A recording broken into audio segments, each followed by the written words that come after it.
Okay, what's up, guys? It's the day after Antonio Pierce has been fired as the Raiders head coach. Kind of a weird way. Um, just kind of wanted to give my thoughts on this. I had a lot of tweets that I saw that were really interesting and kind of want to give them my thoughts on them. So I'm just gonna scroll through and talk about a couple tweets. And first, I'll just start with my own um, thoughts. As soon as the first thing I kind of wrote off whenever I first saw that he was fired. And he ended with a 9-17 record. He had a win over the Chiefs last Christmas and the 63 points, I believe the most in franchise history over the Chargers last year. But other than that, a few kind of scrappy wins here and there, but really wasn't too much to brag about with Antonio Pierce, right? I thought his biggest draw as a head coach was his ability to keep a locker room, his ability to be a leader of men, similar to Rich Bisaccia. I thought he would be a better Rich Bisaccia. I thought he had more of the X's and O's and more of kind of the playing experience and I thought he would just pan out a lot more than Rich Bisaccia. But Rich Bisaccia at least made the playoffs, right? And this is no hate to Antonio Pierce. I want to get that clear. I think Antonio Pierce was a he was a leader of men. I think he was a professional, and I have nothing but respect for him. And I really wanted it to work out with him, but he said it himself, it's a production-based business. If you don't produce, you're out of business. Um, Ted Nguyen from the Athletic, said it's really not about the wins and losses. He just didn't have what it took to be a kind of CEO head coach. A big thing that one glaring issue with Antonio Pierce was his time management and his game management. That fourth down punt, 4th and 1 punt against the Chargers at the beginning of the year this year was kind of puzzling. A lot of times with the Chiefs game, with the Chiefs at Arrowhead, they go up to the line and they spike it with 12 seconds left, right? And then they're going to run another play and try to kill some clock. And then kick a field goal is how he explained it. Obviously, a botch snap, Chiefs take over, we lose. But it just begs the question: why? What is going through your head at that moment to make you think that if I'm just going to run the clock out, why do I need to run another play? Why can't we just wait till the clock hits 5 seconds, you know, and then clock it, field goal. So you don't even have to worry about the operations of another play because it's a loud environment. You don't want to, so many things can go wrong and did go wrong. And that ultimately cost us the game. And I'll give him credit too. He was one of the, you know, I hate the Chiefs. They're our biggest rivals. If there's one team I always want to beat every single year, it's the Chiefs, right? And he beat the Chiefs on Christmas. Every game we've played against the Chiefs, I feel like it was a competitive game with Antonio Pierce under the helm. Even in the beginning of this year, with Gardner Minshew, whenever we played them, it was a one possession game. There was so many opportunities for us to take the lead in that game and really, take over the game. And I think it's because one, it's a mix of Antonio Pierce, and two, Paul Gunther or Patrick Graham, not Paul Gunther. He had no idea how to coach defense. Um, uh, Patrick Graham had the perfect scheme against Patrick Mahomes. Always kept on his feet. And a lot of fans are happy, really happy about Antonio Pierce. This guy right here says one of the least qualified head coaches Raiders ever had. Time to grow up as an organization. A lifelong Raiders fan who I think bleeds silver and black for decades. Losing joy for this team. Um, I think I think I think a lot of people kind of lose the charm that Antonio Pierce had as a head coach and as a prospect, um, like a prospective head coach. Because go back a year. We were coming off Josh McDaniels, this guy who was supposed to be, this X's and O's football genius, right? But could not keep it locker room. People hated him. He was not a leader of men. He lost the locker room. And Our offense looked pretty good under Josh McDaniels. Granted, we had Derek Carr and Devontae Adams, but and Josh Jacobs, but we just were not winning games because it was not a cohesive unit, right? What did Antonio Pierce do in his opening press conference? It was about restoring the what it meant to be a Raider, this like kind of aggression, this pride, this kind of style of play that we had been missing for so long. And I don't think that I do not fault Mark Davis for hiring Antonio Pierce as head coach because I think it was a smart move. It was him saying, you know what? I messed up. I tried to do the Patriot way. I tried to do Patriot West. It didn't work. We're going to be the Raiders. We're going to hire a Raider fan. We're going to hire someone who understands what it means to be a Raider and try to restore this pride, this kind of style of play to this team. And it didn't work. And that's fine. That's fine. It doesn't work. He moved on. Right here, my kind of thoughts on it. Keeping him for another season would have provided a lot of much needed consistency at the head coaching position that, quite frankly, this was kind of a sobering fact that was dropped on me yesterday. The Raiders had never had a coach for more than 3+ seasons. Um, what's going on with that? Why?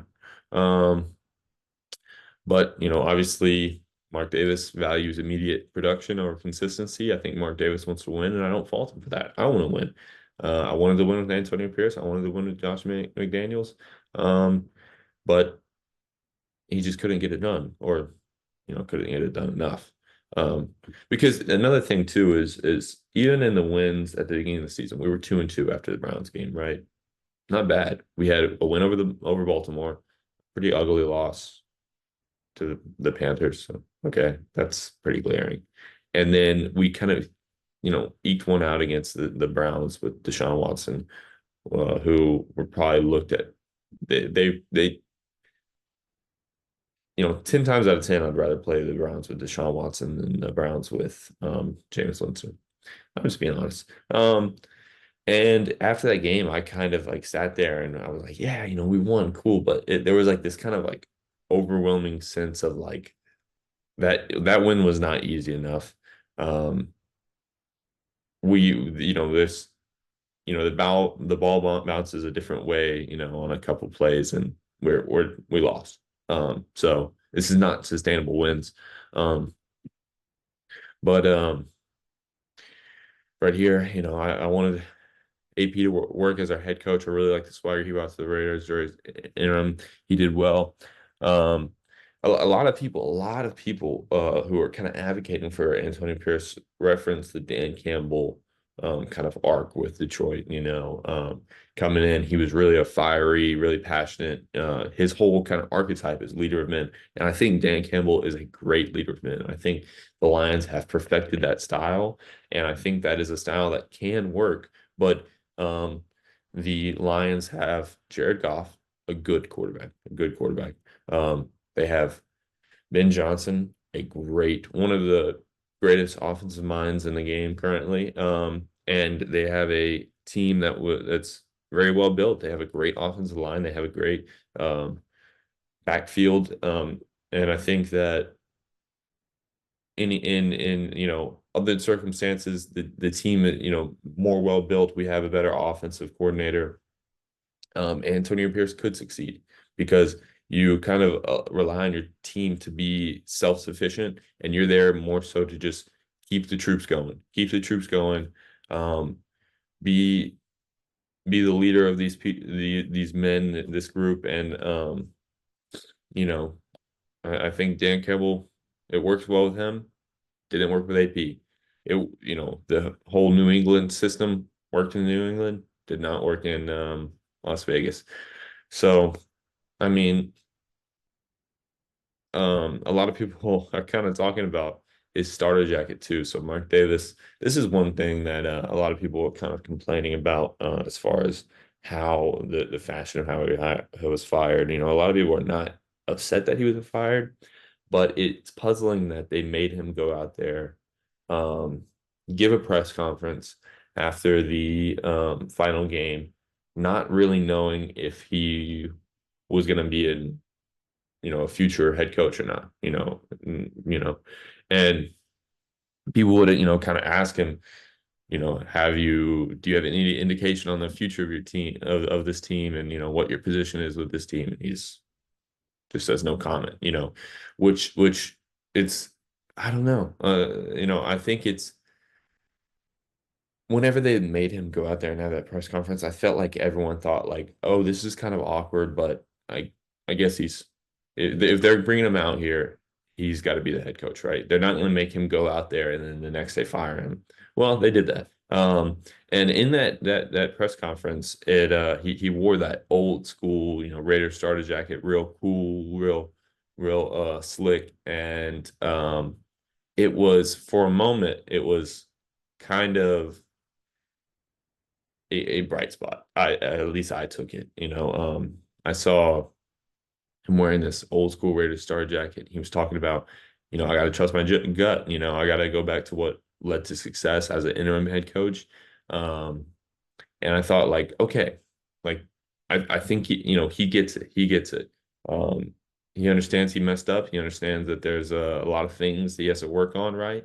But what what worked with Antonio Pierce and what does work, what he is such a uh, um you know a professional at is that aggressive style, that style of play that the hit you in your mouth, you know kind of instinctual football. And I thought like, okay, he's going to go back to the basics, go back to what kind of made him a great interim head coach. And maybe we don't make the playoffs next season, but there will be growth, right? There will be growth. And then he gets fired. So um, now we move on to the off season. It's a new chapter in the Raiders history story.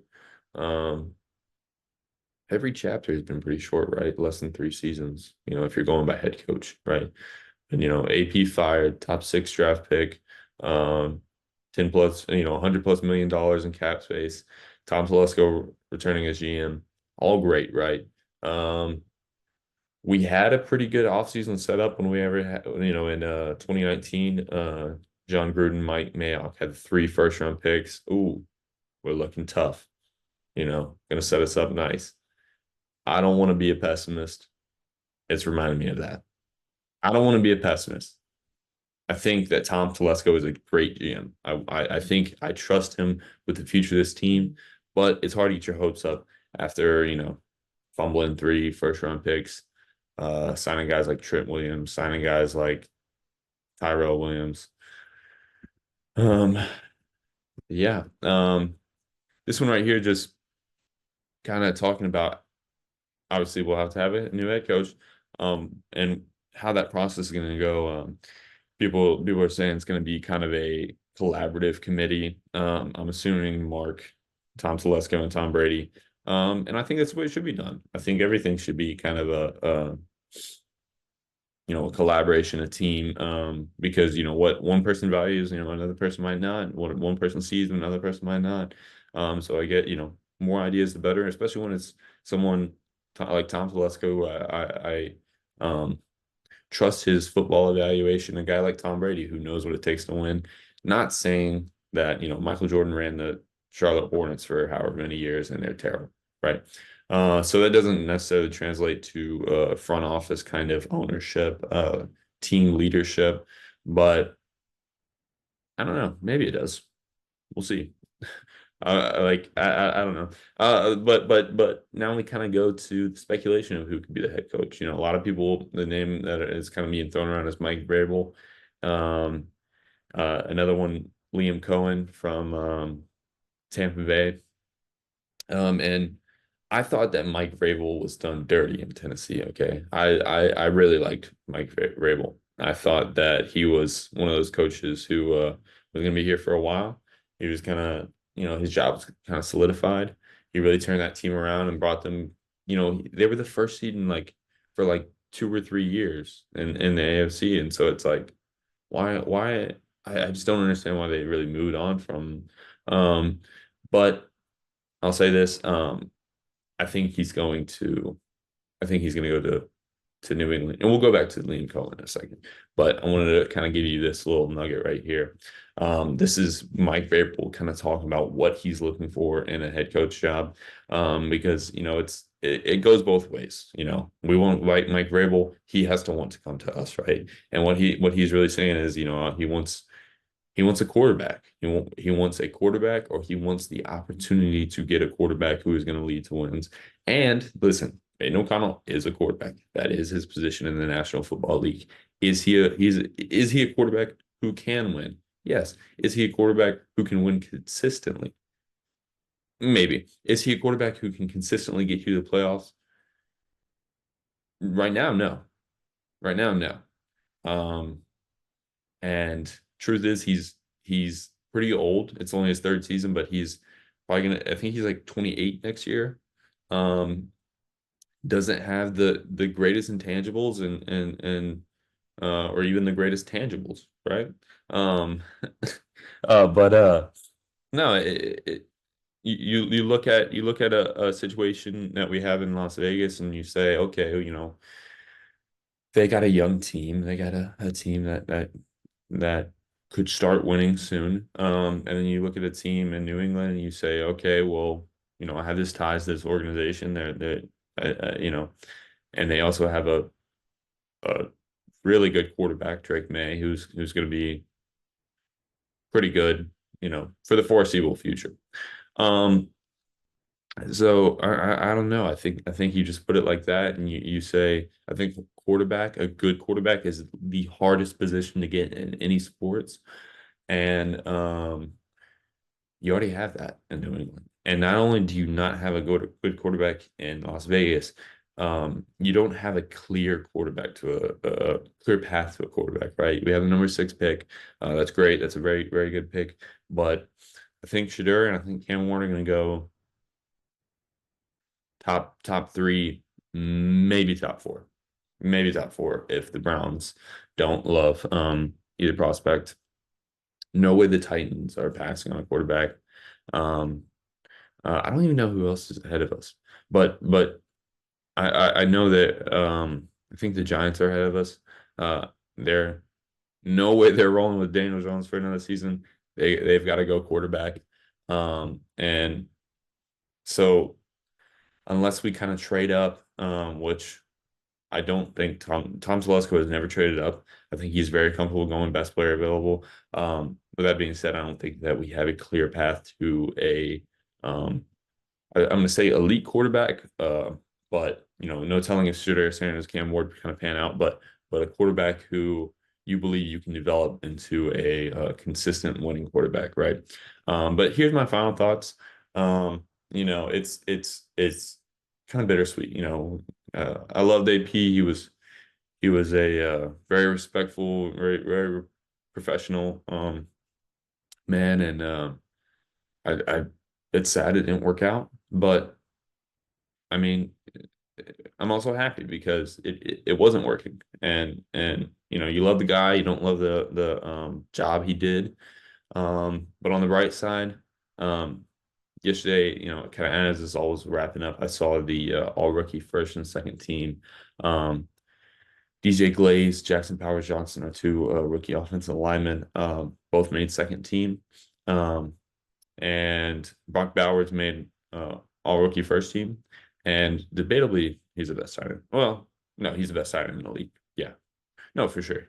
And so I think that's great for us. We have this young offensive line, these guys who are, developing. Brock Bowers hopefully develops more into an even better player than he already is. And we have, I'm going to say, a young, talented offense. You just need the right pieces. Big one quarterback, another big one OC. But it's a possibility of a bright future, right? I'm not going to say it is a bright future, but there's a possibility. We have the pieces there. And Tom Telesco, the guy who kind of orchestrated it all, really hit on these first 3 rounds of the draft. Things that Raiders have, we've really struggled to do that recently. And I think that consistently hitting on good quality players in the first, 3, 4 rounds is gonna be what builds this team. What really hurt us this year was our lack of depth, our kind of our young players who, were drafted, undrafted free agents. Um, and that's hurt us, and it's hurt us in recent years. Just not having a good team, a well-built team. So I think keeping Telesco, allowing him, to this consistency and this kind of patience to build this team up. Um, maybe next year we don't even, maybe we hire another head coach and he gets fired. Okay, and then but like I don't know. I don't think next year will be immediate success, right? Because I think the problem with the Mike Vrabel thing is there is not a path for immediate success. Okay, but we have to be patient. We have to continue to build this team. We have to continue to hit on first round draft picks, make this team more attractive to free agents, make this team more attractive to head coaches, make this team more attractive to fans so that, they'll come out and support. And I think that will lead to winning in the future. But that's my, kind of my thoughts on the whole thing. Let me know what you think. Shout out AP, man. Peace.